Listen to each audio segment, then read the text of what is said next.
जय गुरु जी संगत जी। गुरु जी के श्री चरणों में कोटि कोटि प्रणाम और गुरु जी की प्यारी डिवाइन संगत को भी जय गुरु जी। जैसे कि आप जानते हैं, हमने लास्ट 42 सत्संग में श्रीमती निक्की मल्होत्रा आंटी का बहुत ही डिवाइन और प्यारा सत्संग सुना था। मैं आशा करती हूँ कि आप सभी ने वह सत्संग सुना है। अगर आपने अभी वह सत्संग नहीं सुना है तो आप मेरे चैनल पर वीडियोस में सत्संग सुन सकते हैं। डिस्क्रिप्शन बॉक्स में लिंक भी सेंड है प्लेलिस्ट का, और मैंने सेपरेट प्लेलिस्ट संगत के लिए बनाई हुई है गुरुजी दिव्य आभा से, जिससे आप सभी सत्संग आसानी से वहाँ पर ईज़िली देख सकें, सर्च आउट कर सकें। मैं आशा करती हूँ कि आप गुरुजी के सभी सत्संग पूरा सुन रहे हैं, पूरा ध्यानपूर्वक सुन रहे हैं और गुरुजी की कृपा आप सभी को मिल रही है, गुरुजी की ब्लेसिंग्स सभी को मिल रही हैं और सभी के कष्ट दूर हों, यही मेरी आशा है, यही मेरी विनती है गुरुजी से। जय गुरुजी, शुक्राना गुरुजी। मैं सत्संग 43 पढ़ना स्टार्ट करती हूँ गुरुजी की दिव्य मंत्र के साथ।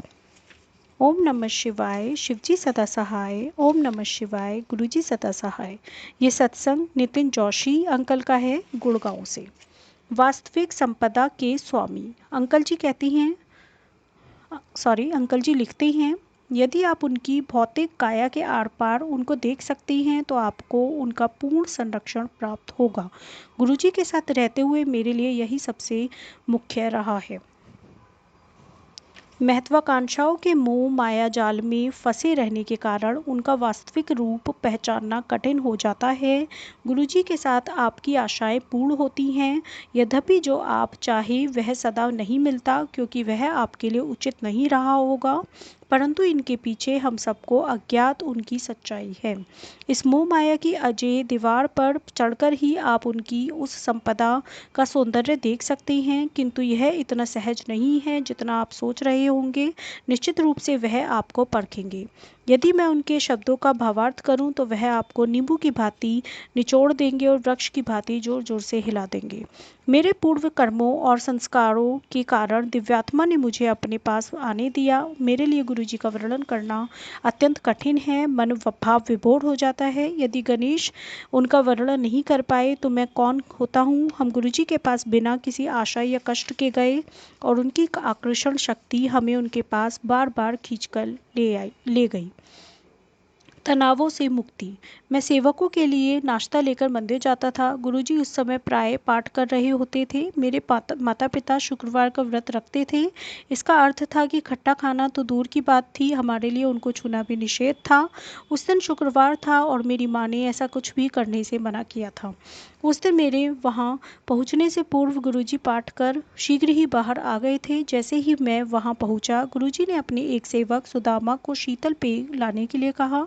मैं गुरुजी का दिया हुआ वह पेय उनका प्रसाद समझकर पीकर अति प्रसन्न हुआ और घर लौट आया, परंतु मुझे घर पर डांट पड़ी। मैं निराश अवश्य हुआ, पर मैंने उससे संबंधित भावनाएं मन से निकाल दी।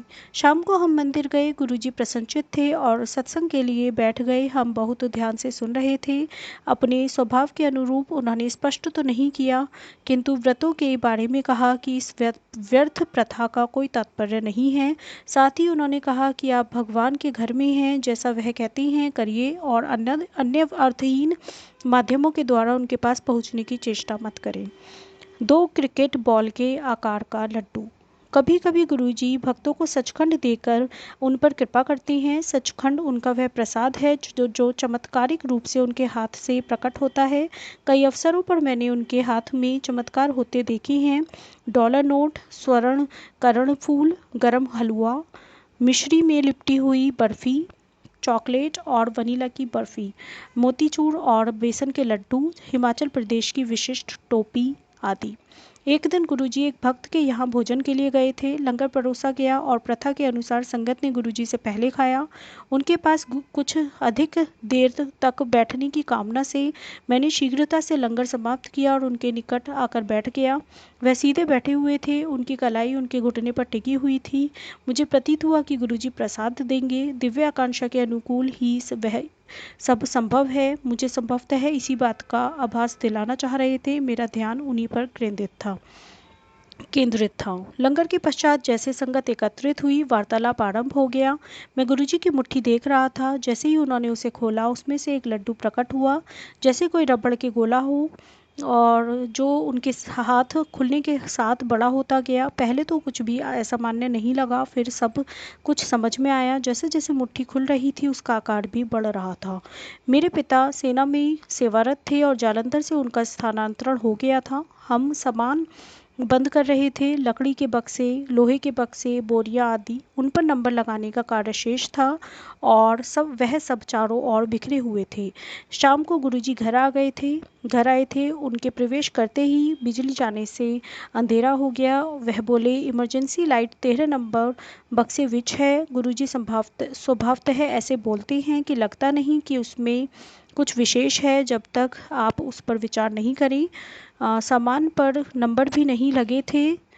कोई एक सप्ताह में जब पूरा सामान बंद किया और सहायक उन पर नंबर लगा रहा था, तो मुझे गुरुजी वाली घटना याद आई। ताजे लगे हुए 13 नंबर के बक्से को मैंने खोला, और उसमें सामने ही इमरजेंसी लाइट रखी हुई दिखाई दे रही थी। गुरुजी का हमारे भूत, वर्तमान और भविष्य सबका ज्ञान है। उनसे कुछ भी कभी भी छिपाने का प्रयत्न न करें। परम पिता परमात्मा। मेरी माँ को ज्वर था। पूरे दिन मेरे पिता और मैं उनके मस्तक पर बर्फ लगाते रहते थे, किंतु लाभ नहीं हो रहा था। औषधियाँ भी असफल रही थीं और तापमान नीचे नहीं आ रहा था। अचानक गुरुजी का फ़ोन आया कि शीघ्र ही वह संगत के साथ पहुंच रहे हैं। वह कुछ लोगों के साथ आए और सीधे माँ के कमरे में जाकर बोले, चल आंटी, कुछ नहीं होया ए, और उनका हाथ पकड़कर अतिथि कक्ष में ले आए। मैं उनके चरणों में बैठकर उनके पैर दबाने लगा। 5 मिनट के पश्चात माँ का तापमान सामान्य हो गया, पर उनका बढ़ गया। बढ़ गया।